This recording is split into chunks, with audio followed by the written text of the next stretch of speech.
J'ai entendu. Monsieur le Président, Madame la Ministre, mes chers collègues, à l'occasion de la dernière rentrée scolaire, devant les recteurs d'académie, le Président de la République a déclaré, je le cite, « Nous rêvons d'une école qui fasse réussir nos enfants et qui fasse réussir la France. » Oui, la réussite des enfants est à la fois une histoire individuelle et une aventure collective qui mobilise d'importants moyens et des politiques publiques qu'il nous faut sans cesse interroger. Sans vouloir anticiper le très proche examen par le Sénat du projet de loi de finances pour 2023, je soulignerai simplement qu'avec 59,7 milliards d'euros, l'éducation nationale consomme la part la plus importante du budget de l'État, si je mets de côté la mission remboursement et dégrèvement. Un tel montant nous invite en effet à regarder de près ce qui marche et ce qui ne marche pas.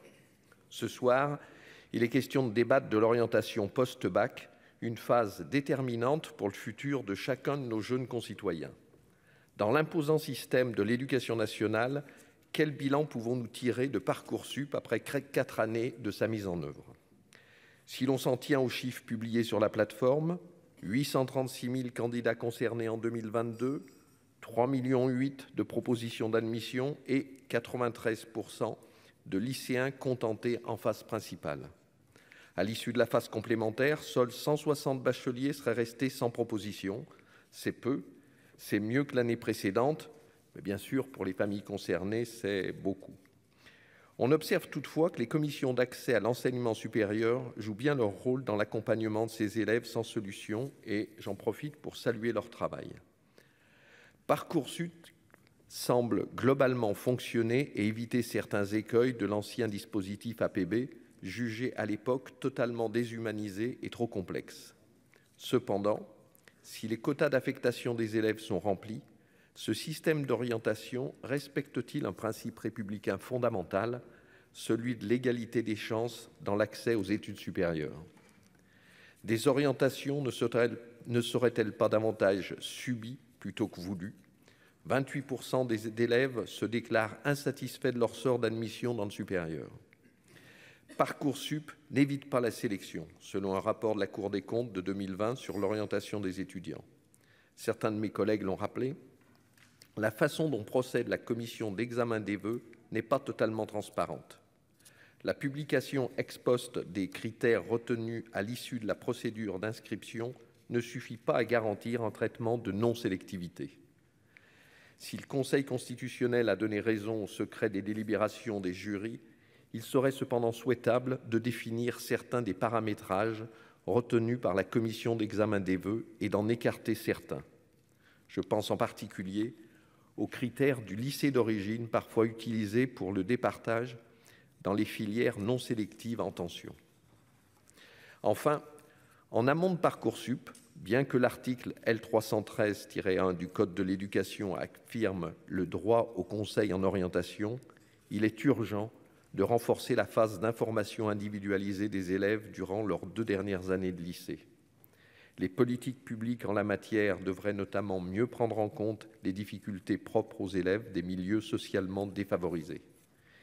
Il existe un phénomène bien connu d'autocensure chez les élèves les moins favorisés quant à leur choix d'orientation. Par ailleurs, plus de la moitié d'entre eux se retrouvent seuls à saisir leurs données sur Parcoursup, contrairement aux élèves des milieux favorisés, dont les 2/3 sont épaulés par leurs parents.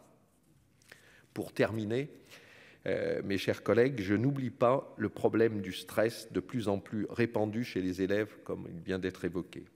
Il existait auparavant chez les lycéens une sorte d'insouciance dont on a profité.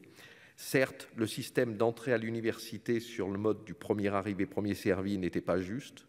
Cependant, l'obtention du bac était davantage un moment de libération plutôt que la promesse d'une phase d'angoisse. En effet, tout comme APB, Parcoursup suscite encore beaucoup d'inquiétudes et chez les parents aussi. Mercredi dernier, le ministre de l'Éducation nationale et de la Jeunesse a rappelé devant la commission Culture-Éducation l'importance du bien-être à l'école et je partage sa préoccupation. Madame la ministre, vous le savez, depuis la pandémie, l'attente est immense sur cet aspect de la vie scolaire qui n'est pas suffisamment pris en compte. Par conséquent, mon groupe RDSE compte sur vous pour la mise en œuvre de politiques visant à redonner aux jeunes l'espoir de tous les possibles. Merci, cher collègue. Madame la ministre. Merci, Monsieur le Président. Mesdames et Messieurs les sénateurs, Monsieur le sénateur Bernard Fialaire, croyez-le bien, pardon, je partage comme vous cette ardente obligation de faire réussir nos étudiants de l'égalité des chances et de l'accès à l'enseignement supérieur, et aussi, pour tout cela, l'obligation de la transparence, non comme un outil pour forcer des enseignants qui profiteraient, dit-on, de l'opacité pour faire une sélection discriminante, mais parce que je crois, comme vous, que la transparence peut être un levier pour améliorer l'accompagnement à l'orientation, pour rendre les résultats de Parcoursup plus prévisibles et au final, pour réduire ce stress, ce ressenti du stress des lycéens, et nous allons y travailler en ce sens. Parcoursup a accompagné depuis 5 ans les formations pour aller vers plus de progrès dans la compréhension de ces critères d'analyse des candidatures. Là où il n'y avait rien, nous avons créé des attendus, puis l'obligation d'afficher les critères.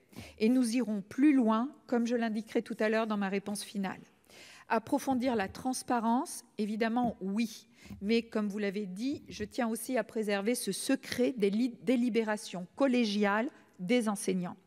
Ce n'est pas un réflexe corporatiste et encore moins la volonté de sauvegarder l'opacité, mais c'est la conviction que la délibération des enseignants est un acquis, comme vous l'avez rappelé, que le Conseil constitutionnel a reconnu, et la garantie d'un regard humain et nous évite l'automatisation que la CNIL avait d'ailleurs reproché à APB.